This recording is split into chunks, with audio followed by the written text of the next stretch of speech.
Disney and Marvel Studios single-handedly destroyed the internet yesterday with the amount of announcements we got from Disney's Investor Day. How many announcements do we have? Let's talk about that right now. Hello everybody and welcome back to Joker's Movie Network. I'm your host Joker, and today we have a massive list of announcements about the future of the MCU. Most of which we already knew about from last year's Hall H panel at San Diego Comic-Con, but we added to those announcements that we got with several release dates or vague release dates and how everything is going to be tying together through Disney Plus and the feature films. If you want to see a quick recap of the original Hall H panel from last year's San Diego Comic-Con, where I discussed all of the original announcements, I'll put a link to that in the description down below. I did do a video on that. It is a little old and outdated, obviously, as all these dates have been updated, but if you're curious on that at all, I'll have a video link in the description below. And now that we have this updated list, which includes new properties that were not shown last year, we've got a lot to go through. So what I'm going to do is I'm going to break down everything we saw during that panel, go through all of these announcements, and if there's something in particular that you want me to cover in more detail, let me know in the comments down below and I will make a separate video out of it. The first thing on that list is WandaVision. We've known about this one for quite some time, but now it's great to know that we have that solidified release date of January 15th of 2021. We've known about that one for a while, but with the new trailer that they showed with the panel,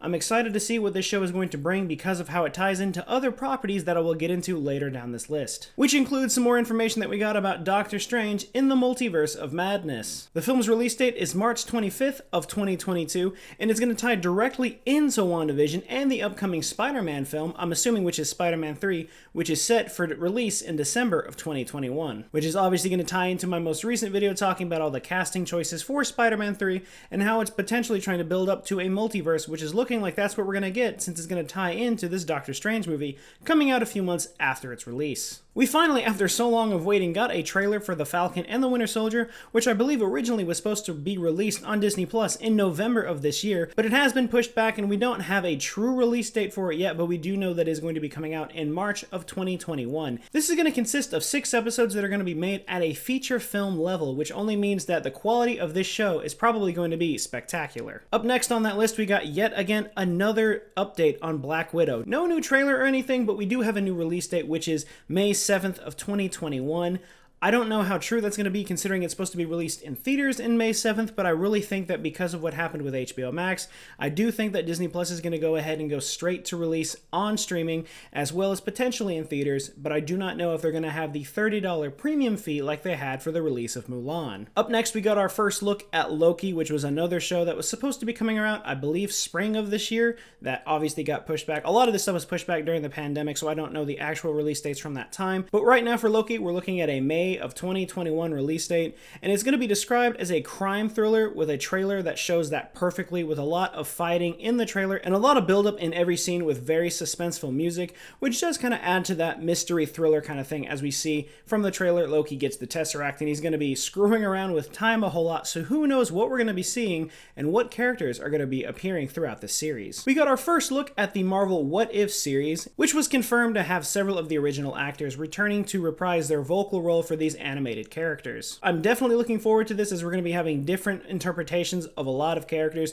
I'm really hopeful that we're going to be seeing if Spider-Man was a serial killer, because that one was definitely one of my favorites from the comics. We got an update on the production of Shang-Chi and the Legend of the Ten Rings. That's how Kevin Feige was pronouncing it. I'm going to assume that's correct. We've all been saying Shang-Chi for a while, but if it's truly Shang-Chi, let me know in the comments down below. I don't want to be saying it incorrectly.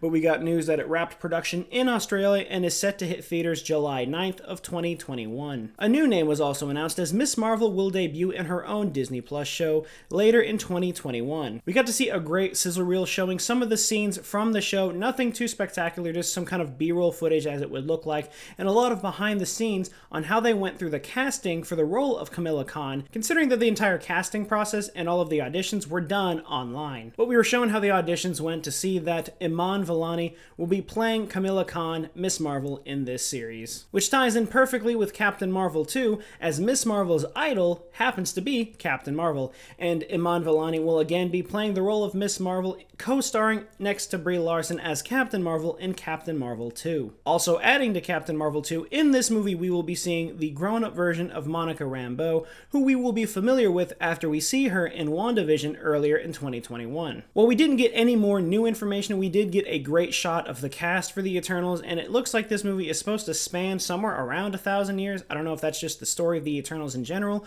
or if it's actually going to happen that way in this movie.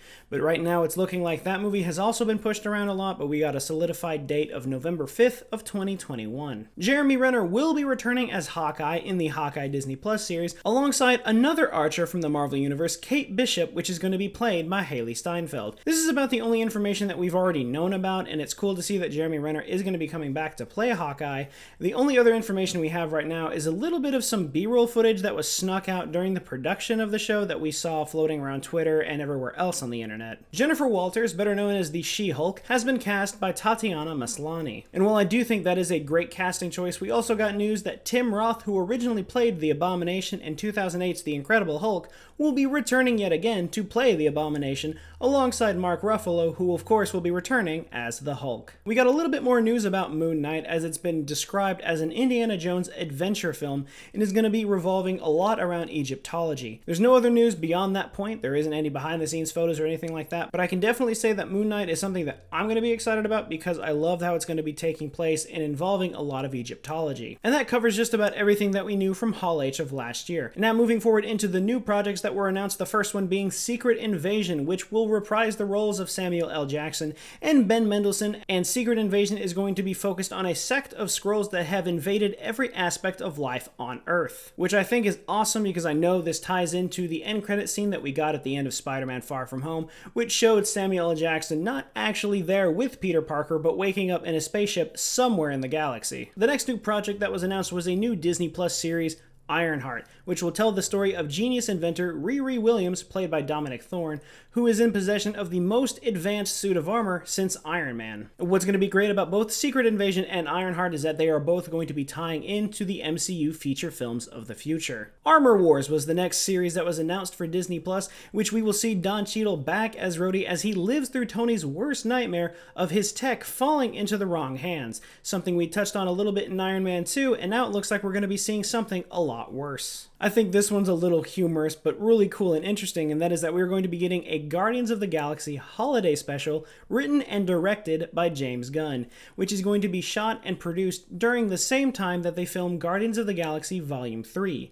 And the Guardians of the Galaxy holiday special will debut in theaters the holiday prior to the release of Guardians 3, which at the moment is set to hit theaters in 2023. And while sticking with the Guardians of the Galaxy, Baby Groot is going to be getting his own series on Disney Plus, just entitled I Am Groot. This is going to be a series of shorts played out where Groot meets new and interesting characters. We got some great news on Thor: Love and Thunder as it begins production in January of 2021, with Christian Bale coming in to play the role of Gore the God Butcher. And right now we know that this movie is slated to hit theaters May 6th of 2022. While Blade was mentioned during this presentation, they didn't give us any new information other than the fact that I believe pre-production has just started. So Kevin Feige went on to say that new information and new updates will be coming out from Blade very, very soon. We were given the official title of Ant-Man 3, known as Ant-Man and the Wasp: Quantumania, which will include new characters Cassie Lang, played by Katherine Newton, and everyone's favorite villain, Kang the Conqueror, who is going to be played by Jonathan Majors. At this point in the presentation, we took a moment to remember the loss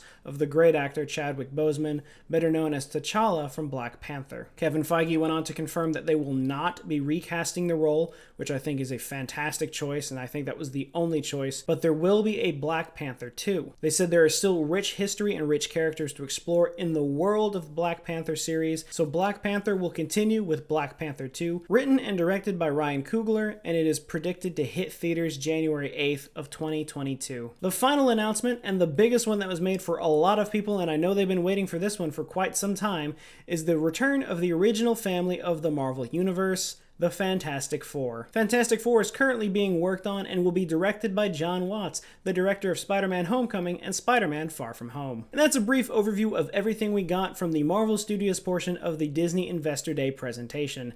I know most of this information was probably already known, even if you were clicking on this video to learn more. If there's anything in this video that I covered that you want to see more about, regardless of what it is, if you just want more in-depth look at the cast, the creation, the production, when something is coming out, let me know in the comments down below. below. I will make a separate video for it, even if I don't already do that myself. But what are all of you excited for? Let me know in the comments down below. I think for myself personally, one, the Eternals is something I've been looking forward to for a long time now, but I really think that trailer for Loki sold me, and that's something I'm definitely going to be wanting to watch, especially since most of this stuff is coming out in 2021. Marvel is going to be back in full swing after the devastating year that we've had in 2020. But do you think this is all information that we didn't need to know? Do you think they focused too much on what we already knew and didn't give us enough new stuff? Are you happy with what we got, or do you think that this is way too much? Let me know in the comments down below. I want to talk about it. But until I get any more news on any of these subjects, and I guarantee I'm going to have an endless supply of news for quite some time now, that is going to be it for this video, guys. Remember, if you like what you saw, be sure to leave a like, comment, and subscribe.